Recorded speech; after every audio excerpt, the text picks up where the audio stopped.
This is quite possibly the best looking grinder to be released so far in 2023. And not only is it a looker, but it also has some pretty high-end features packed under the hood. But is it worth the asking price? What is the asking price, and should you be considering it? Let's find out. Now, before we get going, I will mention that this unit was sent to me by GEVI for the sake of this review, but as always, that will have no impact on the content of this video or the opinions I express in it. If you do want to check out this grinder, I'll have it linked down in the description below. Almost 2 years ago now, we looked at GEVI's first entrance into the specialty coffee space with their 4-in-1 smart pour over system, which was a pretty neat concept, albeit a little bit rough around the edges when it came to the software design. But one thing I was very impressed with on that machine, and continue to be impressed with on this one, is the overall build quality for the price point it sits in. Almost every part of this grinder is made of metal, including this removable single dosing chute. Exceptions to the metal build are the collar around the grind dial and the included scale, which we'll get into a little later on. Just like on the 4-in-1 brewer, I don't love the feel of the grind dial, but it can almost be somewhat forgiven just by how solid every other element on this unit is. Visually, the Grindmaster is really quite striking on the countertop. I don't normally pay attention to design briefs and artistic justifications from companies, but GEVI say they took inspiration for this design from classical architecture, and to be fair, that actually kind of makes sense. From the design perspective, I give the Grindmaster almost a perfect score for stepping away from the status quo.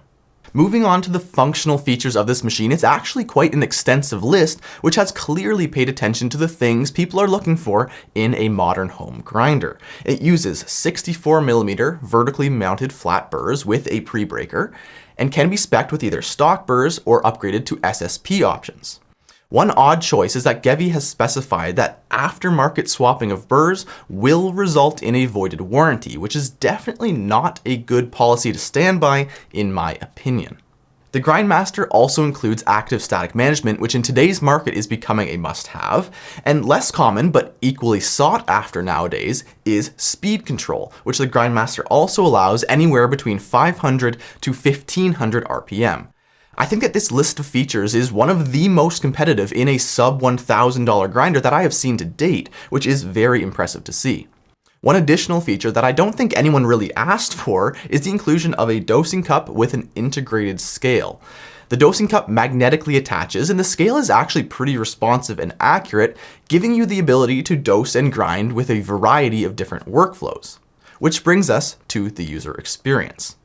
Living with the GEVI Grindmaster as my primary grinder was surprisingly easy to get used to. The brushless motor in this unit is beautifully quiet when running, and although I've seen other reviewers complaining about the grinding volume, without an SPL meter or having seen those reviews, this isn't a con that I actually intended on mentioning in my personal experience. The measured grind volume might be on the higher side depending on the RPM you select, but because you're only hearing the beans grinding themselves and not a roaring or whiny motor, I actually find it much less intrusive sounding than some other grinders that might measure quieter. Grinding speed will obviously depend on the grind setting and RPM you have selected. You can take your time and grind at 500 RPM and slightly reduce the amount of fines, or you can chew through 18 grams of espresso at 1500 RPM in a matter of seconds. The flexibility is pretty nice. Retention was kept in a manageable range, which is important because this grinder does not come with any kind of knocker or bellows. Dose to dose, I was seeing a variance of around 0.3 grams on average, which is acceptable, even if not on the level of some of the leading single dosing grinders. The dosing cups themselves definitely lean a little bit more towards form than function in their steep conical shape, but I never really had any difficulty getting all the grinds out. The top rim can work for either 51, 54, or 58mm espresso baskets as well. The smaller of the two dosing cups also magnetically attaches to the included scale that has subtle displays on the front. While this is an interesting choice that makes this a truly all-in-one single doser, I'm a bit on the fence whether that is worth the extra $50 that it's going to cost you over just the basic dosing cup. It looks nice, but the plasticky build and light leaking out of the bottom don't match as well with the rest of the grinder as it might look at first glance. And extra unfortunate is that the scale uses a proprietary charging cable, which is reason enough for me to suggest that you just pass on that option. One last tiny detail that was more than infuriating was the choice to have the grinder make a high-pitched beep when it goes into sleep mode. It doesn't make any other sounds at any other point during the operation. I cannot for the life of me figure out why they thought that users wanted to hear a beep several minutes after walking away from the grinder while drinking their coffee.